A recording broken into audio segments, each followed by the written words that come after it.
ನಮಸ್ತೆ, ಸ್ವಾಗತ ಸುಸ್ವಾಗತ. ಇದು ವಿ ಪಿ ಕಿಚನ್ ಡೈರೀಸ್. ನಾನು ವಿಜಯಲಕ್ಷ್ಮಿ ಬೆಳಗೇರಿ. ನಾನಿವತ್ತು ಸಾಂಬಾರು ಪೌಡ್ರ್ ಮಾಡೋದು ಹೇಗೆ ಅಂತ ತೋರಿಸ್ತಾ ಇದ್ದೀನಿ. ಬನ್ನಿ ನೋಡೋಣ ಅದನ್ನು ಹೇಗೆ ಮಾಡೋದು, ಅದಕ್ಕೆ ಸಾಂಬಾರು ಪೌಡ್ರಿಗೆ ಏನೆಲ್ಲ ಪದಾರ್ಥಗಳು ಬೇಕು ಅಂತ ನೋಡೋಣ. ಬನ್ನಿ. ಇವಾಗ ಒಲೆ ಮೇಲೆ ಒಂದು ಬಾಣಲೆ ಇಟ್ಕೊತಾ ಇದ್ದೀನಿ.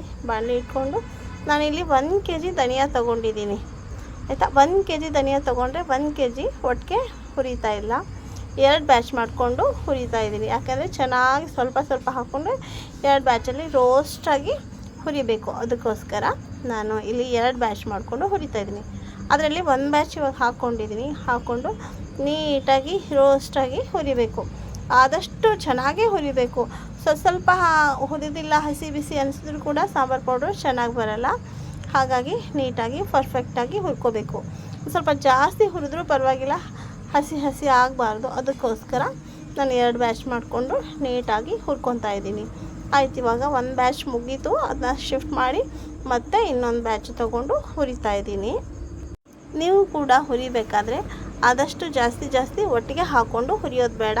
ನಿಧಾನ ಆದರೂ ಪರವಾಗಿಲ್ಲ, ಲೋ ಟು ಮೀಡಿಯಮ್ ಫ್ಲೇಮ್ ಇಟ್ಕೊಂಡು ಆರಾಮಾಗಿ ನೀಟಾಗಿ ಹುರಿರಿ. ಮತ್ತು ಅದೇ ಬಾಣಲಿಗೆ ನಾನು ಇಲ್ಲಿ ಮೊಗ್ಗು, ಮರಾಠ ಮೊಗ್ಗು, ಲವಂಗ ಎಲ್ಲ ಹಾಕ್ಕೊಂಡು, ಮತ್ತು ಏಲಕ್ಕಿ, ಲವಂಗ ಪ್ರತಿಯೊಂದು ಮಸಾಲೆ ಪದಾರ್ಥಗಳನ್ನ ಹಾಕ್ಕೊಂಡು ಸ್ವಲ್ಪ ಜಾಸ್ತಿನೇ ಹುರಿಬೇಕು. ಅದು ಒಂದೊಂದು ಸತಿ ಹುರಿದಿದ್ದು ಗೊತ್ತಾಗಲ್ಲ, ಹಸಿ ಆಗಿಬಿಡ್ಬೋದು, ಇನ್ನು ಹಸಿ ಉಳಿಬಹುದು. ಅದಕ್ಕೋಸ್ಕರ ನಾವು ನೀಟಾಗಿ ನಿಧಾನವಾಗಿ ಹುರ್ಕೋಬೇಕಾಗುತ್ತೆ. ಆವಾಗಲೇ ಮಸಾಲೆ ಪೌಡ್ರು ಚೆನ್ನಾಗಿ ಬರೋದು. ಮತ್ತು ಇವಾಗ ಇಲ್ಲಿ ನಾನು ಚಕ್ಕೆ ಹಾಕ್ಕೊಂಡಿದ್ದೀನಿ, ಚಕ್ಕೆ, ಮರಾಠ ಮೊಗ್ಗು ಹಾಕ್ಕೊಂಡಿದ್ದೀನಿ, ಮತ್ತು ಚಕ್ಕೆರೆ ಮೊಗ್ಗು ಹಾಕ್ಕೊಂಡಿದ್ದೀನಿ. ಹಾಕ್ಕೊಂಡ್ಬಿಟ್ಟು ಇದನ್ನು ಅಷ್ಟೇ ನೀಟಾಗಿ ನಿಧಾನವಾಗಿ ಕ್ಲೀನಾಗಿ ಹುರ್ಕೊಬೇಕು. ಅಂದರೆ ಸಾಂಬಾರು ಪೌಡ್ರು ಚೆನ್ನಾಗಿ ಬರುತ್ತೆ. ಹಾಗಾಗಿ ಹುರಿಬೇಕಾದ್ರೆ ನಾವು ಅರ್ಜೆಂಟ್ ಮಾಡಿ ಹಸಿ ತೆಗಿಯೋದು ಬೇಡ ಅಂತ ನಾನು ಅನ್ಕೋತೀನಿ. ಮತ್ತು ಅದೇ ಬಾಣಲಿಗೆ ನಾವಿಲ್ಲಿ ಒಂದು 50 ಗ್ರಾಮು ಕಡಲೆಬೇಳೆ ತೊಗೊಂಡಿದ್ದೀನಿ. ಇದನ್ನು ಸ್ವಲ್ಪ ಹುರಿಬೇಕು ಇದು ಕೂಡ.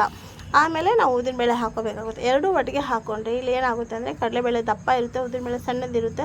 ಹಾಗಾಗಿ ಕಡಲೆಬೇಳೆ ಹುರಿಯೋ ಅಷ್ಟರಲ್ಲಿ ಉದ್ದಿನಬೇಳೆ ಸಿದೋಗ್ಬಿಡುತ್ತೆ. ಹಾಗಾಗಿ ಫಸ್ಟು ಒಂದು ಸ್ವಲ್ಪ ಕಡಲೆಬೇಳೆ ಹುರಿದ್ಬಿಟ್ಟು ಆಮೇಲೆ ಉದ್ದಿನಬೇಳೆ ಹಾಕ್ಕೊಂಡು ಆಮೇಲೆ ನಾವು ಅಕ್ಕಿ ಹಾಕೋಬೇಕಾಗುತ್ತೆ. ಸ್ಟೆಪ್ ಬೈ ಸ್ಟೆಪ್ಪು ಹಾಕ್ಕೊಂಡು ನೀಟಾಗಿ ಹುರ್ಕೊಳ್ಳೋಣ. ಇದು ಕೂಡ ಚೆನ್ನಾಗಿ ರೋಸ್ಟಾಗಿ ಹುರಿದಾದ್ಮೇಲೆ ಇದನ್ನು ಕೂಡ ನಾವು ಶಿಫ್ಟ್ ಮಾಡ್ಕೊಳ್ಳೋಣ. ಇದು ಚೆನ್ನಾಗೆಲ್ಲ ಅದನ್ನು ಶಿಫ್ಟ್ ಮಾಡಿಕೊಂಡು ರೆಡಿ ಮಾಡಿಕೊಂಡು ಮತ್ತೆ ಬಾಣಲೆ ಇಟ್ಕೊಂಡು ಇಲ್ಲಿ ನಾನು 50 ಗ್ರಾಮ್ ಮೆಂತ್ಯ ತೊಗೊಂಡಿದ್ದೀನಿ. 50 ಗ್ರಾಮ್ ಮೆಂತ್ಯನ ಫಸ್ಟು ನಾವು ಇಲ್ಲಿ ಮೆಂತ್ಯನ ಸ್ವಲ್ಪ ಗಟ್ಟಿ ಇರುತ್ತಲ್ವ, ಹಾಗಾಗಿ ಮೆಂತ್ಯ ಸ್ವಲ್ಪ ಹುರಿದಾದ್ಮೇಲೆ ಒಂದು 100 ಗ್ರಾಮ್ ಜೀರಿಗೆ ತೊಗೊಂಡು ಆಮೇಲೆ ನೆಕ್ಸ್ಟು ಹಾಕೋಬೇಕು ಮೆಂತ್ಯ, ನೆಕ್ಸ್ಟು ಜೀರಿಗೆ ನೆಕ್ಸ್ಟು ಸಾಸಿವೆ. ಆ ಥರ ನೋಡಿಕೊಂಡು ಸ್ಟೆಪ್ ಬೈ ಸ್ಟೆಪ್ಪು ಹಾಕ್ಕೊಂಡು ನಿಧಾನಕ್ಕೆ ಹುರ್ಕೋಬೇಕಾಗುತ್ತೆ. ಇದನ್ನು ಚೆನ್ನಾಗಿ ಹುರಿದು ಮತ್ತೆ ಶಿಫ್ಟ್ ಮಾಡಿಕೊಂಡು ಕಲ್ಲು ಹಾಕ್ಕೊಂಡು ಮತ್ತು ನಾವಿದು ಕಲ್ಲು ಅಷ್ಟೇ ಸ್ವಲ್ಪ ನಾವು ಪೌಡ್ರ್ ಮಾಡಿಕೊಂಡ್ರೂ ಪರವಾಗಿಲ್ಲ. ಜಾಪತ್ರೆ ಹೂ ಬರುತ್ತೆ ಅಲ್ವ, ಅದನ್ನು ಸ್ವಲ್ಪ ಹಾಕ್ಕೊಂಡಿದ್ದೀನಿ. ಜಾಪತ್ರೆ ಹೂ, ಕಲ್ಲು ಇದನ್ನೇನು ಜಾಸ್ತಿ ನಾವು ಇದನ್ನು ಮಾಡೋದು ಬೇಡ, ಹುರಿಯೋದು ಬೇಡ. ಯಾಕೆ ಅಂದರೆ ಇದು ಸ್ವಲ್ಪ ಮೊದಲೇ ಸೂಕ್ಷ್ಮ ಇರುತ್ತೆ, ಹಾಗಾಗಿ ಬೇಗ ತೆಗೆದುಬಿಡೋಣ. ಒಟ್ಟು ಸ್ವಲ್ಪ ಹುರಿದ್ರೆ ಸಾಕು ಅಷ್ಟೇ. ಇವಾಗ ನಾವು ಮತ್ತೆ ಅದನ್ನ ಶಿಫ್ಟ್ ಮಾಡಿ ಅದೇ ಬಾಣಲಿಗೆ ನಾವಿಲ್ಲಿ 1 ಬಟ್ಲು ಕಾಯಿ ತುರಿ ತೊಗೊಂಡಿದ್ದೀನಿ. ಅದು ಒಣಗಿರೋ ಕೊಬ್ಬರಿ. ಇದನ್ನು ಸ್ವಲ್ಪ ಹುರಿದ್ಬಿಡೋಣ. ಇದು ಹುರಿದ್ಬಿಟ್ಟು ಮತ್ತು ನಾನು ಪಲಾವ್ ಎಲೆನ ಸಣ್ಣಕ್ಕೆ ಮುರ್ಕೊಂಬಿಟ್ಟು ಇದು ಸ್ವಲ್ಪ ಫ್ರೈ ಆಗ್ತಿದ್ದಂಗೆ ಪಲಾವ್ ಎಲೆ ಒಂದು 7 ರಿಂದ 8 ತೊಗೊಂಡಿದ್ದೀನಿ. ಇದನ್ನು ಕೂಡ ನಾವು ಸಣ್ಣಕ್ಕೆ ಕಟ್ ಮಾಡಿಕೊಂಡು ಮುರಿದ್ಬಿಟ್ಟು ಮದ್ದಿಗೆ ಹಾಕ್ಕೊಂಡು ಚೆನ್ನಾಗಿ ಪಲಾವ್ ಎಲೆ, ಕೊಬ್ಬರಿ ಎಲ್ಲ ನೀಟಾಗಿ ಕ್ರಿಸ್ಪಿ ಆಗೋ ಥರ ಹುರ್ಕೋಬೇಕಾಗುತ್ತೆ. ಇದನ್ನು ಅಷ್ಟೇ ನಾವು ಎಷ್ಟು ಚೆನ್ನಾಗಿ ಹುರ್ಕೊತೀವಿ ಅಂತ ಸಿದೋಗ್ಬಿಡುತ್ತೆ ಅಂತ ಅರ್ಜೆಂಟ್ ಮಾಡಿ ತೆಗಿಯೋದು ಬೇಡ. ಎಲ್ಲಾದರೂ ಒಂದು ಸಿದೋದ್ರೂ ನಾವು ತೆಗೆದು ಆಚೆ ಹಾಕ್ಬೋದು, ಆದರೆ ಹಸಿ ಆದರೆ ಚೆನ್ನಾಗಾಗಲ್ಲ. ಅದಕ್ಕೋಸ್ಕರ ಹೇಳ್ತೀನಿ ನೀಟಾಗೆ ಹುರ್ಕೋಬೇಕು ಅಂತ, ಮತ್ತಿನ್ನೇನಿಲ್ಲ.